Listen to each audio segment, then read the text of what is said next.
chance aujourd'hui de reprendre le flambeau du domaine après 13 générations, donc en fait de père en fils sans arrêt, hein. Il n'y a jamais eu en fait de grand-père à petit-fils.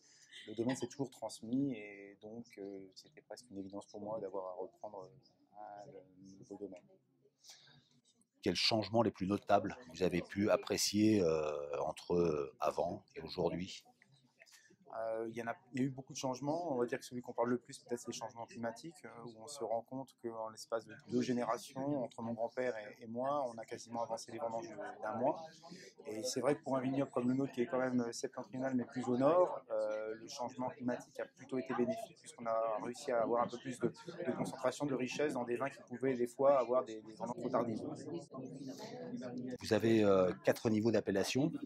Comment vous gérez ça?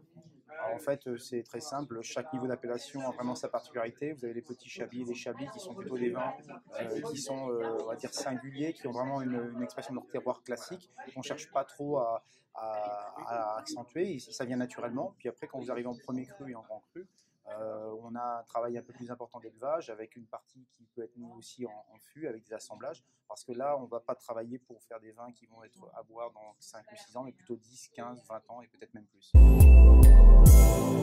On a la chance aussi d'être invité par Nabu pour venir présenter d'une part notre domaine et puis dans un millésime défini. Puis ensuite, c'est vrai qu'on va travailler aussi les accords mets et vins avec une feuille de route par rapport aux plats qui vont être servis. À nous de choisir les millésimes qui s'accorderont le mieux.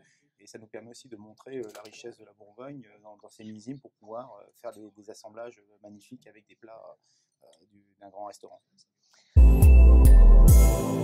La sensibilité, c'est aujourd'hui de tout faire en sorte de la respecter. Donc la respecter, c'est effectivement de réfléchir aux produits qu'on met, de ne plus mettre de désherbants. Mais je pense qu'aujourd'hui, c'est une évidence pour beaucoup de monde, même sans être parti complètement dans une philosophie bio. Aujourd'hui, on ne doit plus mettre de désherbants parce que ça tue la terre. Donc forcément, après, la vigne ne peut pas en profiter. Et puis, il faut beaucoup la travailler, la labourer. Voilà, c'est tout. En fait, essayer de comprendre la terre, essayer de comprendre aussi la plante pour revenir à des pratiques que faisaient finalement mes arrière-grands-parents. Comme toute nouveauté, tout le monde part dedans en disant c'est génial, et puis c'est peut-être après 10-15 ans qu'on se rend compte que finalement on a été peut-être trop loin, qu'il y a des choses qui n'allaient pas et on revient sans arrêt en arrière, mais l'expérience nous montre que ça a toujours été comme ça au fil des siècles, sauf que ça va beaucoup plus vite aujourd'hui. Voilà. Peut-être qu'avant il fallait une génération pour se rendre compte de ses erreurs. Aujourd'hui, dans une génération, pour faire peut-être 5 ou 10 des erreurs, parce que tout va très vite.